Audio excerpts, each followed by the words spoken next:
back from Dubai. And so tell us about how was the trip because I'm glad that you're back safe and sound. But how did it go? Yes, sir. It actually went well. I was there the last week of January before all the war stuff broke out. Actually, it was a very good trip. Had a chance to meet some young men that were interested in coming here to play college basketball. So it was a good trip. It's good, and so the good temperature, everything else is okay, and the flight was beautiful and awesome. I would presume. Yes, it was funny because people were asking me when I returned, uh, is it really that rich and everything? And I said, well, I'm going to give you one example. The car picked me up at the airport, take me to the airport. I mean, take me to the hotel. Every taxi I saw was a BMW. Yes, indeed. I like that. And I remember back in the day, back in the '70s, when I would go to Europe and the first time, and I was amazed. First, every vehicle I saw was a Mercedes. Every taxi was a Mercedes. That's just blew your mind. Just like when Europeans come here and they see taxis be Fords, Yes, yes, as yes. opposed to a luxury car. But in any event, let's talk some real sports, and because there's a lot of activities taking place in the sports world, especially here in the state of Louisiana. And what I am thoroughly interested in, and many of our listeners as well, is over at LSU. And let's talk some LSU basketball and talk about the nature of Will Wade and some of the activities which are taking place now, because I know you're highly familiar with the process here. And so tell us about LSU and what's going on with the LSU experience and the inception of Will Wade now being part of the process. Well, they hired Will Reid back from NC State, um, and they did sign him to a 7-year contract. So uh, I expect him to do well. Uh, he's had a chance to navigate the NIL era of college basketball, and at McNeese and at NC State, North Carolina State, he's done very well with the NIL era. So I expect him to do well at LSU. He's hired Rick Stansberry as associate head coach. He uh, he coached at he was head coach at Mississippi State, and he's been the winningest coach at Mississippi State. Uh, I know recently, I remember he was associate head coach at Wichita State, and now he's associate head coach at LSU. And recently, he signed Johnny Jones back as an assistant coach. As you know, Johnny Jones played at LSU.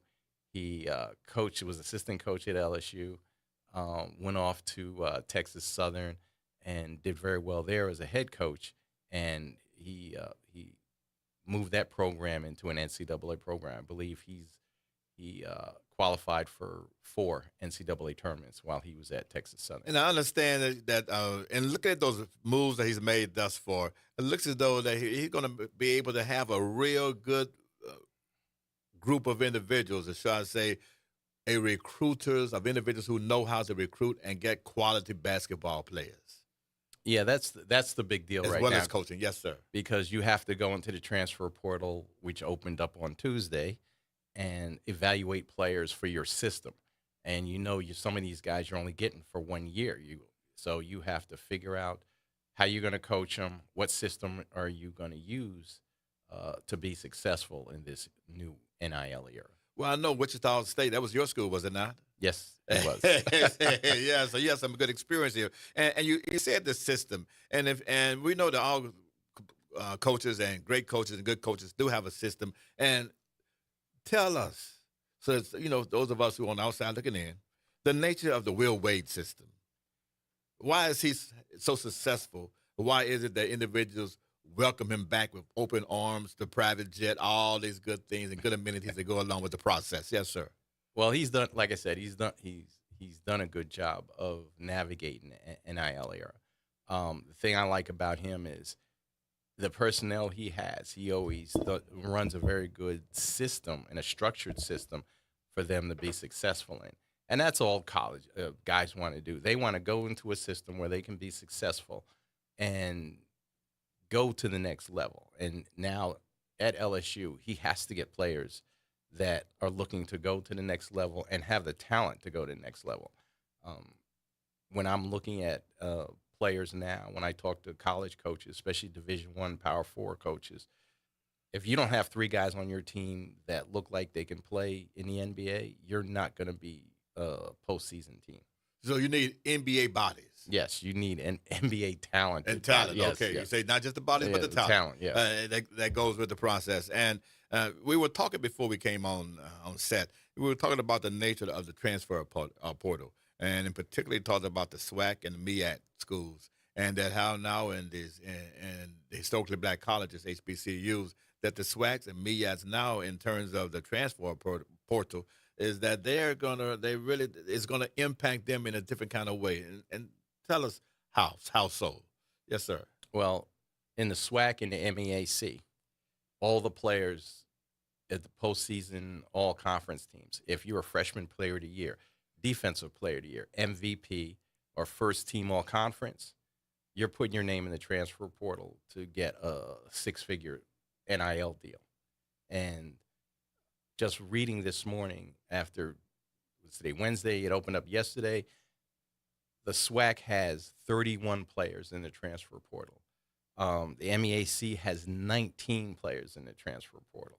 So anybody who has eligibility left that, like I said, named in those three categories in postseason play, postseason awards, they're gone, looking for that check. And how do you coach individuals like that? When we're in this era of transferring, in this era of individuals moving out, and what becomes part and parcel to the coaching process? Part and parcel is how much NIL money you have to keep them around. Okay, all right. That the school's going to give you, that's going to be made available to you, yes. Yeah, how much money you have to work with. I know last year at LSU, I was at a game, and they were losing to another SEC opponent, and I was sitting behind a booster. I remember he turned and looked and said, "That's $9 million we have out there on the floor." And they were losing.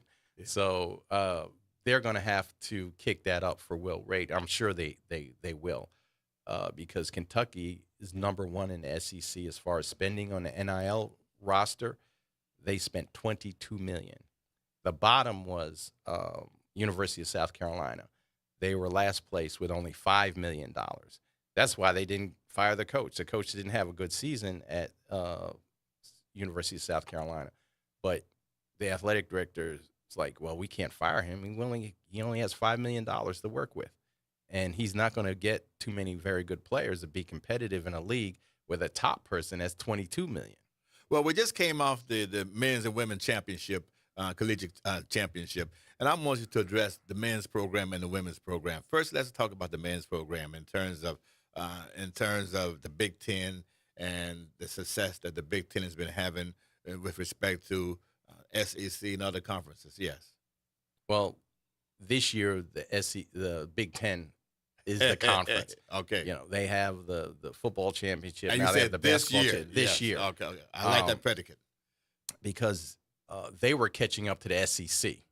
Because when Alabama was winning and SEC schools were winning in basketball, now it's kind of reversed itself. But the SEC, they have a pretty sharp commissioner, and he's going to make sure he sits down with the athletic directors from their schools and say, all right, we're not supposed to be in second place behind the Big Ten.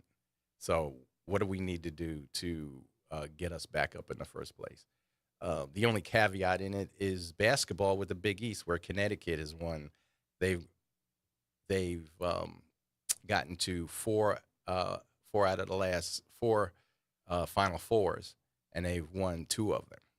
Yeah, and that's going back to almost to the throw days, to the old days of the Big East and all the Northeastern schools when basketball reigned supreme. Yes, because the Big East is the only conference that had four teams in the Final Four. The only conference to ever do that. So they have that history. And Connecticut, the only bad thing about the Big East right now is their depth is not there, like the Big Ten or SEC. Okay. Connecticut kind of rules the roost. Pitino did a very good job with St. John's this year. Villanova was okay, and then there was a drop-off after that. I got you. Women's basketball. The tournament was must-see television. It's must-see TV. the women's tournament, and we had some high-profile coaches, some high-profile players, and some players that came onto the radar. Unless you were following the season, that you did not know that they were making the kind of impact that they were making. Your assessment of the women's program in the NCAA and UCLA, all of that, yes.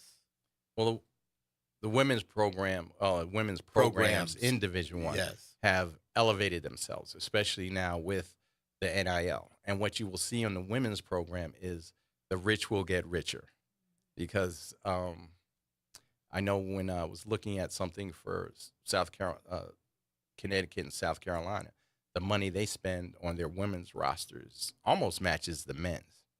Uh, South Carolina women can get away with a little less because you don't have to pay them as much, because they don't have the money. They're like, all right, Tennessee is going to offer a guard this amount of money. University of South Carolina, well, I must match them. So which school do you want to go to? So you're going to go to South Carolina, who has that reputation of winning championships, even though Tennessee in the past has been very good women's program. So they're trying to work to get themselves back up. And let's talk about some players specifically. We look at Audie out of our state. They're saying that she may go to USC. What are your thoughts on that? Well, it comes down to, like I said, it comes Again, down to NIL, who has the money. That's nothing more, nothing less. No, nothing more, nothing less. Because now it doesn't even come down to facilities, the physical structure of the program, practice facilities. Do you have a players' lounge? That used to be the caveat that people went after, but now it's like, all right, you can give me 100,000, but you can give me 150,000. So I'll go over here and get the 150,000, because that's family changing money, as we like to say. You know, you're making six figures at 20 years old. Yeah, yeah. Give me some players in the on the collegiate level that we should watch. I like that young guard from Notre Dame. Yes. Awesome. And there are a number of other players which are very, very good. Over in South Carolina, there's some good players as well that we look at, freshman players. Well, give me some ideas in terms of the players before we talk about the fabulous freshmen that are coming out right now to the NBA. But what women players that we need to pay particular attention to as we move into the next season? Well, Gino still has some players that are very good. He lost to USC in the round of, it was the Elite Eight, I believe. He lost. Same thing with Kim. I saw the other day where Kim lost two players to from LSU, went to transfer portal. So the women's programs, they have very good players, and you have to actually watch the games to see how good they are. Off the top of my head, I can't think of anybody who's that out of the ones that you mentioned that are very good. But if you keep your eye on the transfer portal, go to on3.com, and they have all the information on the transfer portal. It's a very good website to get information on the men and women's basketball. Now, I know we talk about the fact that as we look at the NBA, and this is a period, and you highlighted something to me that's very worth noting, that of the freshmen, you're saying that close to 9 out of 10 freshmen are going to go in the first round. Well, is some number such as that. That's kind of, I mean, wow. You know, freshmen, but they may very well are projected to go in the first round of the NBA draft. Well, this year you have, just looking at the mock drafts, okay, I would say the top 9 players will be college freshmen coming out. My goodness. They will not have an upperclassman come out, probably in the draft, not till around 12 or 13. And that'll be Axel from Michigan, Lindenberg. He's the first upperclassman I've seen show up in the draft, and he's a senior, but he's 6'9", can play the 3, has all the skills. He was out there the last 2 games with a bad ankle, bad knee, and still we saw putting numbers up. Now, what attributes the fact that we have so many fabulous freshmen that's coming out? Is it the AAU program? Is it the European program? I mean, you're a person because you see them on the level before they even become collegiate players. What do you attribute this round of success that we see? Is it an aberration, or is it something that we may have to get adjusted to? Yes. It's just something you're going to have to get adjusted to because the players are developing faster at a younger age. So you're getting kids in college at 18 years old that you can tell they've been lifting weights since they were like 15 years old. Um, a lot of kids now at 6'10 have guard skill levels, which is what the NBA is looking for. Um, in my NBA scouting this year, there were two edicts passed down to me. One of them was we're not looking at any guards under 6 foot. 6 foot and under, don't even bring those to the table. The other thing was the skill level has to be there for a big guy. And when they say skill level, they're looking at people that can play at 6'9", 6'10" out on the perimeter. They're not looking for back to the basket block players. So that was kind of the edict passed down to me Yeah. when I went out this year looking at the different university seniors. These players out there. Yes, yes, they're easily out there. Um, Did you see any in Dubai? actually, Talk to us. actually, Yes. when I went to the Dubai Academy's elite team, they had some very good players out there. I would say two or three of them could play at maybe not a power four, but they could definitely play at a mid level plus as freshmen. Um, the only thing is, when I was looking at the players, they all had agents already, you know. So it's like I told them, I said, well, if the agent has a problem trying to place them, give me a call, see if I can help them place them someplace. But the agents now in Europe are looking to place players in collegiate basketball in the U.S. because it pays more for them. Because NIL deal, if you're the agent that works it out, that's 20%. Where in Europe and even the NBA is locked in at like 3 or 4% as an agent on a contract. So that's My why you goodness, have that's a big disparity. Yes. yeah, that's nice. You sign a kid to 200,000, you know, that's 20,000 you're walking away with or the 40,000. But that's what the agents are looking for out of Europe. Now working with them is a little tough. I know a couple guys that do, and they've done very well. But you got to find an agent that you can work with that you can trust, because you know we're talking about large amounts of money, and when large amounts of money involved, then especially when you're talking about overseas and contracts don't mean much outside the U.S. So Interesting, and also that's an awesome and very very new dynamic. You know, and let's come and bring the conversation closer to home. okay, I look at the Pelicans, and and you informed me earlier about the fact that the Pelicans G League team um, is coming home closer, should we say? And if you can give the rationale for this to our viewing and listening audience, and talk about the Pelicans and the Pelicans' needs, but in particular about the nature of the G League team and what's taking place here. well the current format for every NBA team has to have a G League team, which was passed down a few years ago. So now the teams are learning how to operate with the G League, and it's taken them a while to figure out what baseball figured out a long time ago. You know, baseball, you know, you have your AAA club. Yes. Somebody gets hurt, you pull them up. You know, pull up somebody from AAA, and they get to play so many games. Now G League, you can the NBA's figuring out now. I should say the teams are figuring out that the G League team is a plus if you use it correctly. You almost have to use the G League team like a AAA team in baseball. And this is the first year where I've seen that actually come into fruition. Um, with the two-way contracts, those three guys that you sign to your roster that can go between the G League team and your franchise team. This year they were utilized more because of technically the tanking at the end of the year. Guys are hurt. They're done for the rest of the year, so they're not really trying to win games. They're trying to lose to get a good draft spot. So they're bringing guys up from the G League, and they're finding out that, whoa, these guys can play a little bit. One good example is Will Riley, first round draft pick last year. Washington, he was drafted by Utah, traded to Washington on the day of the draft, and he was brought up this year. And all of a sudden, this guy's dropping 6'9". He's got guard skills, dropping 20, you know, and somebody's figured out, oh yeah, we need to take our draft picks and even our free agents, unrestricted free agents that they sign, summer league free agents, those kind of, put them on the G League team. You have to run the same system in your G League team that you run on the major franchise. So when you call them up, they can play. Now what Oh, they again, let me repeat that. They have to run the same system. Yeah. It makes sense, but evidently there must be a rule. It's a requirement for a reason because it does make sense. Yes, Yeah, if you want to call them up, then they have to. they know what they're. They have to You can fit in. slide them right Yeah. in. Now, what they've done with the locations is that, and I think the New York teams have done this probably the best.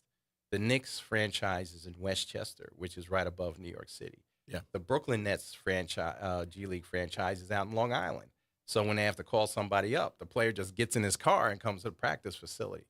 In the past, the Pelicans G League team was in Birmingham, Alabama. So if they had to pull somebody up, they had to get on a plane and fly here from there. So now, if they're going to be in the Pontchartrain Center playing there, was it 3,700 seats? They said they're renovating it for them to play there, and the same thing. You need somebody from the G League team.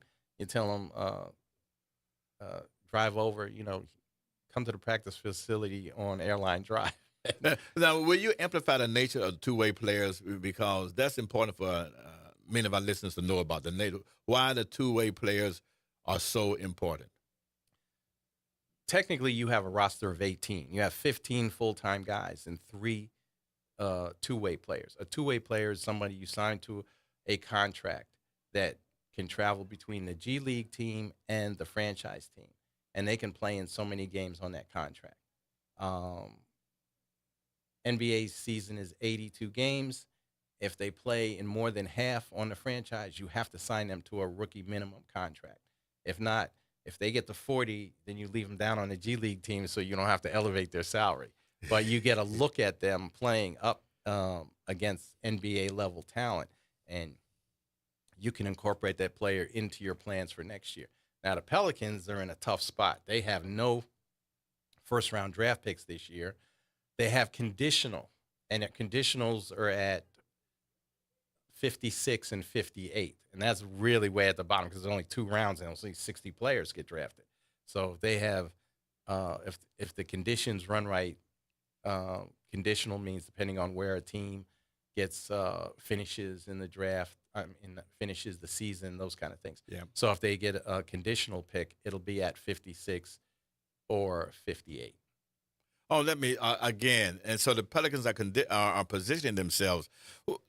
Let's look at this, and because we have a few minutes remaining, but talking about our professional team, the Pelicans, what is needed here? Because the fan sees where they are, and these are very, very hard players and good players. It's almost as if they're just 2 players away, 1 to 2 players away from really being in a good position. Well, and this is just the layman. You're a professional, yes, sir. well, when they had a chance to put everybody on the floor, they've been very competitive. They're playing in the West. 100%. Oh, the toughest. The in toughest. my view. Yeah. Yeah, the toughest in the West. But when the new franchise expansion teams come in, they will be one of the teams that moves to the East. And the East compared to the West is bully ball. It's like big boy basketball. Yeah. You have to have the big bodies. You have to be able to play half court because that's, when you're playing against the Knicks, they're grinding it out half court and just crushing you with bodies. Detroit. Yeah, Detroit. But the West is more up tempo. So you have to have scorers. You have to have speed and quickness. So looking at their franchise, you have to look at what do we need down the road. This year will be an important year for the scouting staff because without draft picks, you still have to field the summer league team. So you have to be able to get players that will be competitive, that'll fight for that, say 13th, 14th, 15th spot on your team outside of the two-way guys. Finding guys that'll make your roster deep because that's the thing right now. You have to have a deep roster. Obviously, and you indicated as well because with teams tanking, as you indicated to me earlier, you need to have players that can come in and fill the gap. among things. Yes. Yeah, because you're bringing those players in so you can kind of evaluate them, but you don't want to win. You want to try to get as many of those ping pong balls in the lottery as you can get. That means the lower you get finishing in the draft, I mean, in the regular season, the more ping pong balls you get. So it's a fight for the bottom. Well, I know this is early in the process, but let's look at the home team. How do you see LSU, Southern University? How do you see them doing next year in basketball in the game? What will be your predictions for the LSU system? And we didn't mention Southern as we should have, but what are any of the teams that you see? What teams you know are going to make a lot of noise next year? I think Will Wade will, if he gets the parts. If he gets the parts, he'll make some noise.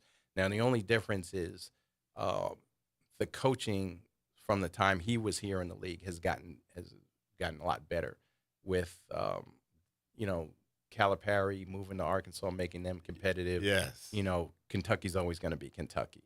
You know, Auburn won the NIT, so Bruce Pearl's son has shown his first year that he can coach a little bit. So I think the coaching will be better in the league since Will Wade came back. But he's a smart guy. He'll figure it out, and then he'll make them competitive. I know Southern lost one of their players to the transfer portal, which the last 2 years Kevin has lost probably his best scorer both years to the transfer portal. So he'll just have to find him somebody else to make him competitive again, because he landed in the top part. I think he was either second or third on the SWAC this year. Okay. Yeah. And what do you say about these teams playing money games? Because early in the process, is it helpful physically for the team and mentally? I mean, what's your perception of the money game? Schools need it, because when I was at Nichols, I was told at the beginning of the year, this is how much money you have to bring in. And there's nothing you can do about it. You need it for your budget. The school needs it for the athletic budget. The only thing that you don't want the athletic director to do is evaluate you on those games, evaluate you on your conference season. Yeah. And the smart athletic directors, when they know they have to give their coaches, you know, an amount that they have to bring in, they don't evaluate them on that. Do you let them know in advance? Let's change your evaluation here, or if you bring in big money, that's a great evaluation, I would think. And again, tell everybody where they can reach you. It's Global BB Report on Facebook and Instagram and X. That's all right. That's Coach Mark Cook, my good friend and colleague. And again, this is Dr. Clark's Living Classroom. You can follow me on all platforms of social media. And as always, it's been a pleasure.